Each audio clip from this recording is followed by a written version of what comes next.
Hello నమస్తే welcome back to my YouTube channel వేసి paradise. I am Gajavalli Sai Sahiti. ఈరోజు special చల్లపిండి. ఈ రెసిపీ సమ్మర్ సీజన్లో చలువ చేయడానికి బాగా యూజ్ అవుతుంది. అండ్ ఆల్సో పెరుగు తినని వారికి, పెరుగు అంటే ఇష్టం లేని వారికి ఇలా చేసి పెట్టారంటే ఖచ్చితంగా తినేస్తారు. మరి రెసిపీ ప్రాసెస్ చూసేద్దామా? Let's begin the recipe process. First ఒక బౌల్లోకి పెరుగు తీసుకోవాలి. నేను ఇక్కడ 4 కప్స్ పెరుగు యూస్ చేస్తున్నాను. ఈ పెరుగు మరీ ఫ్రెష్గా ఉండకూడదు, అలా అని మరీ పుల్లగా ఉండకూడదు. ఒకరోజు నిల్వ ఉన్న పెరుగుని తీసుకుంటే చాలా టేస్టీగా ఉంటుంది. సో ఇక్కడ 4 కప్స్ పెరుగుకి 2 కప్స్ బియ్యం రవ్వ యాడ్ చేసుకొని బాగా మిక్స్ చేసుకోవాలి. ఇంట్లో పెరుగు ఎక్కువగా ఉన్నప్పుడు ఈ రెసిపీ అయితే చాలా బాగా సెట్ అవుతుంది. సో పెరుగులో ఈ విధంగా రవ్వని బాగా మిక్స్ చేసుకున్న తర్వాత ఇందులో కొంచెం పసుపు యాడ్ చేసుకొని మరొకసారి బాగా కలుపుకోవాలి. మిక్స్ చేసుకున్న తర్వాత చూడటానికి ఈ విధంగా ఉంటుంది. ఇప్పుడు దీనిని 12 అవర్స్ పాటు పక్కన పెట్టుకోవాలి. సో 12 అవర్స్ తర్వాత మనకి రవ్వ ఈ విధంగా పెరుగును అబ్జార్బ్ చేసుకుంటుంది.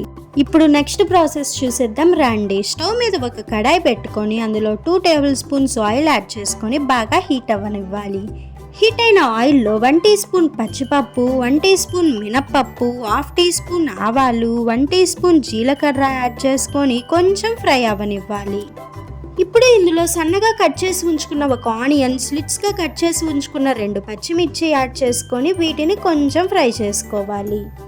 తర్వాత ఇందులో కొద్దిగా కరివేపాకు, కొద్దిగా కొత్తిమీర యాడ్ చేసుకొని ఒక్కసారి కలుపుకున్న తర్వాత కొంచెం ఇంగువ యాడ్ చేసుకొని తాలింపు పూర్తిగా ఫ్రై అయ్యేంత వరకు వెయిట్ చేయాలి. ఇప్పుడు పక్కన పెట్టుకున్న రవ్వ మొత్తాన్ని ఒక్కసారి బాగా కలుపుకున్న తర్వాత తాలింపులోకి ట్రాన్స్ఫర్ చేసుకోవాలి. ఇప్పుడు మొత్తం బాగా కలిసే విధంగా మిక్స్ చేసుకున్న తర్వాత ఇందులోకి 1.5 కప్ వరకు వాటర్ని యాడ్ చేసుకోవాలి. ఇన్ కేస్ మీరు కనుక చల్లపిండిని పొడి పొడిగా తినాలనుకుంటే 1 కప్ యాడ్ చేసుకోండి, సరిపోతుంది.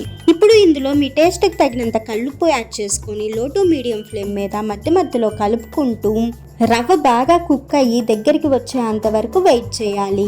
చల్లపిండి దగ్గరికి రావడానికి కనీసం 15 to 20 మినిట్స్ ఈజీగా పడుతుంది. ఈ విధంగా 50% కుక్ అయిన తర్వాత మూత పెట్టుకొని మధ్య మధ్యలో చెక్ చేసుకుంటూ ఉండాలి. చల్లపిండి చూడటానికి ఈ విధంగా ఉందంటే 90% కుక్ అయిపోయినట్లే. అండ్ ఫైనల్గా ఇలా ఉందంటే చల్లపిండి రెడీ అయినట్లని అర్థం.